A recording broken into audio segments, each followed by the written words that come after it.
लड़कियों की शादी होती है, कोई बड़ी बात नहीं है, शादी कॉमन चीज़ है, शादी तो होती है।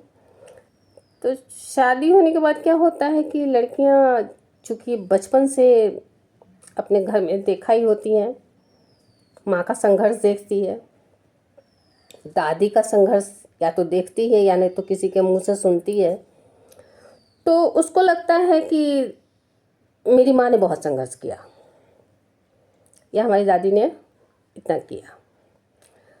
वहीं ससुराल में वो संघर्ष नहीं देखती है, तो उसको लगता है कि ससुराल वाले माता पिता ने तो कुछ किया ही नहीं।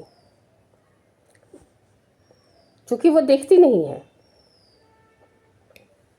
देखती तो जानती कि अगर यहाँ के माता पिता ने संघर्ष किया है तुमको पढ़ाने में, बढ़ाने में, जॉब दिलवाने में, शादी ब्याह करने में, तो वहाँ के माता पिता ने भी भरपूर श्रम किया है अपने बेटे को पढ़ाने में, लिखाने में, बढ़ाने में, उसको पैर पे खड़ा होने के लायक बनाने में। चलिए, लेकिन चूँकि देखती नहीं है तो उसको लगता है कि जो कुछ है, जो संघर्ष है, वो मेरे माता पिता का है। यहाँ एक बात मैं और कहूँगी कि कई बार ऐसा होता है कि ये लोग जो देखती हैं कि माता पिता संघर्ष कर रहे हैं या माँ घर में बहुत झेली है तो मैं नहीं झेलूँगी, या माँ भी सोचती है कि जो मुझ पे गुजरी है, जो मैंने सहा है, वो मेरी बेटी नहीं सहेगी। तो मैं ये कहना चाहूँगी कि जिस माँ ने सहा उनकी गृहस्थी देख लीजिए, और जिनकी बेटियां नहीं सह पा रही हैं उनकी गृहस्थी देख लीजिए। देखिए, 4 दिन की चांदनी है, अभी तो बहुत मज़े से काट ले रही हैं, बिना पति के, बिना सास के, बिना ससुर के।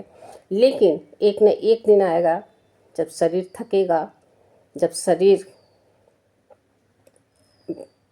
को कोई सहयोगी चाहिए होगा। उस दिन क्या करेगी? उस दिन परिवार खड़ा होता है, उस दिन सहयोग करने के लिए परिवार होता है। और इसीलिए शादी ब्याह, परिवार, ये सब बनाया गया था कि आज आप किसी का करोगे तो कल आपको कोई करेगा। लेकिन अब तो ये प्रथा ख़त्म ही होती, विलुप्त हो गई। परिवार प्रथा तो समझिए विलुप्त हो गई, परिवार प्रथा रह नहीं गई, क्योंकि सीधी सी बात है कि जो मेरी माँ ने सहा वो मैं नहीं सहूँगी। माँ भी कहती है कि जो मैंने सहा वो मैं अपनी बेटी को नहीं सहने दूँगी। तो इस मेंटेलिटी के बीच में परिवार का कोई औचित्य रह नहीं जाता है। बस इतना ही देख लीजिए कि आपकी माँ का घर संसार हरा भरा है और आप कहाँ जा रही हैं, थोड़ा देख लीजिए। बस इतना ही कहूँगी। धन्यवाद।